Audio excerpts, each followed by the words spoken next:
हनुमान चालीसा 40 छंदों का एक संग्रह जिसे गोस्वामी तुलसीदास जी ने लिखा, जिसे पढ़ना बेहद प्रभावशाली माना जाता है और हनुमान जी को प्रसन्न करता है, उनका आशीर्वाद मिलता है।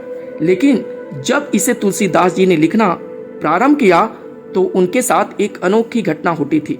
उस समय कागज तो था नहीं, पत्रों पर लिखते थे।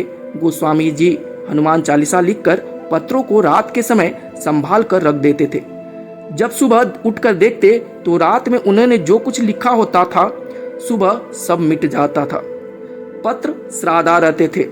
ऐसा कई दिन तक चलता रहा। कई दिनों के प्रयास के बाद भी जब कोई परिणाम नहीं निकला तब गोस्वामी तुलसीदास जी ने हनुमान जी की आराधना की। हनुमान जी प्रकट हुए। तुलसीदास जी ने अपनी सारी समस्या हनुमान जी से बताया और पूछा कि प्रभु ऐसा क्यों हो रहा है। इस पर हनुमान जी ने कहा कि तुलसीदास, अगर लिखना है तो मेरे प्रभु श्री राम की प्रशंसा लिखो, मेरी प्रशंसा मत लिखो, मैं ये नहीं चाहता। तुलसीदास जी ने हनुमान जी को अपनी पहली चौपाई सुनाई, जिसे रामचरितमानस के अयोध्या कांड की शुरुआत में हनुमान चालीसा को शुरू करते हुए लिखा था।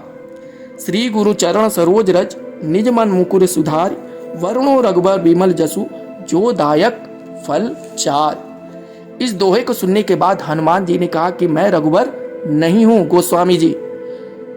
गोस्वामी जी ने हनुमान जी से कहा कि आप और भगवान श्री राम एक ही प्रसाद प्राप्त कर अवतरित हुए हैं। उन्होंने कहानी याद दिलाई। ब्रह्मलोक में सुवर्चला नाम की एक अप्सरा रहती थी, जो एक बार ब्रह्मा जी पर मोहित हो गई। क्रोधित होकर ब्रह्मा जी ने उसे गिद्ध होने का शाप दे दिया। जब राजा दशरथ पुत्रष्टि यज्ञ से प्राप्त प्रसाद को तीनों रानियों में बांट रहे थे, उसमें से एक हिस्सा वह गिद्ध लेकर उड़ गई। उसी समय कहीं दूर माता अंजना भगवान शिव के सामने हाथ फैलाकर पुत्र की कामना कर रहे थे और उन्हीं के हाथ में वह प्रसाद जाकर गिर गया। उस प्रसाद से प्रभु राम ने जन्म लिया और माता अंजना से आपने जन्म लिया है।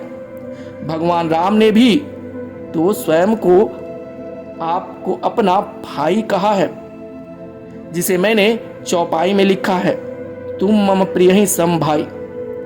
माता जानकी ने भी आपको अपना पुत्र कहा है अशोक वाटिका में। अजर अमन गुणनिधि सुत हूँ, करऊँ बहुत रघुनायक छोहूँ, सुन सुत तो ही उड़न मैं नाही, देखो कर विचार मन माही। तुलसीदास जी ने कहा कि मेरी हनुमान चालीसा आपके उन्हीं तथ्यों पर आधारित है जिसके आप हकदार हैं।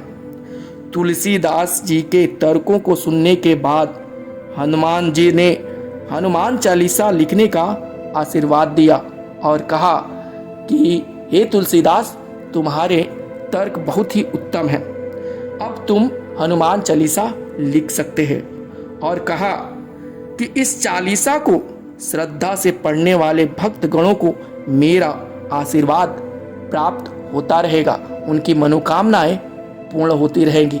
और इस प्रकार इस हनुमान चालीसा की रचना गोस्वामी तुलसीदास जी ने किया, जिसे आप आज आसान रूप में हनुमान जी को प्रसन्न करने में लगाते हैं।